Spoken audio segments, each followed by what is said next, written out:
Sometimes আমাদের মধ্যে এরকম হয় না যে আমরা একটা জিনিস নিয়ে অনেক বেশি চিন্তা করতে করতে করতে করতে মানে আলটিমেটলি যেটা নিয়ে অনেক বেশি টেনশনে থাকি সেই জিনিসটাই আসলে বাজে রকমভাবে এটা মানে নষ্ট হয়ে যায়।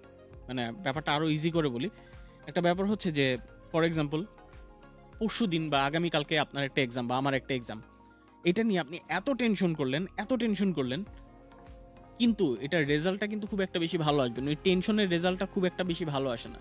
সো এটার জন্য যেটা কাজ করতে হয় ওইটার জন্য কাজ করতে হয়। যেইভাবে আপনি মনে করেন আপনি জানেন যে এই এক্সামে এই সময় এইটা এটা পড়লে আমি পারবো, তো আপনার যেটা করতে হবে যে আপনার হচ্ছে সেইভাবে প্রিপারেশন নিতে হবে, প্রিপারেশন নেওয়াটা অনেক বেশি ইম্পর্টেন্ট।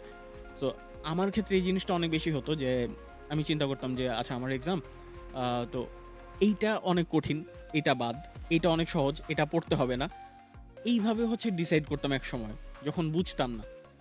অ্যান্ড তারপরে হচ্ছে এত এত এত এত কমপ্লিকেটেসি তৈরি হতো আমাদের মধ্যে, তখন আমি না কনফিউজড হয়ে যেতাম যে অ্যাকচুয়ালি কোনটা পড়বো কোনটা ছাড়বো।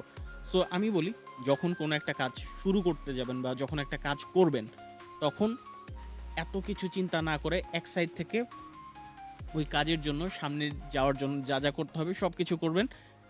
আস্তে আস্তে দেখবেন যে ওই যে প্রবলেমগুলো সামনে আসছে সেগুলো আস্তে আস্তে হচ্ছে অমিট হয়ে যাবে।